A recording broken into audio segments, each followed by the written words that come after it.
नमस्ते साथीहरू।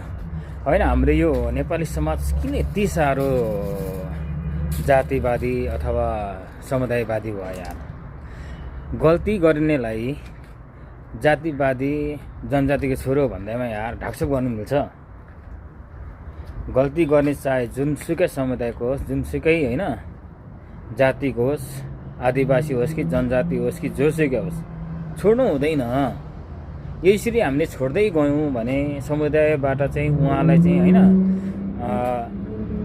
आड दिने खालको गतिविधि गऱ्यौँ भने फेरि उहाँमा के आउँछ भन्दाखेरि ऊर्जा आउँछ क्या। गल्ती गर्दै जानुहुन्छ। त्यस पश्चात के हुन्छ? न हामीले सोचे जस्तो नयाँ न परिवर्तन आउँछ त्यसमा, न हामीले सोचे जस्तो त्यसमा विकास हुन्छ। गल्ती गर्नेहरूलाई जोसुकै होस्, जुनसुकै समुदायको होस्, छोड्न हुँदैन।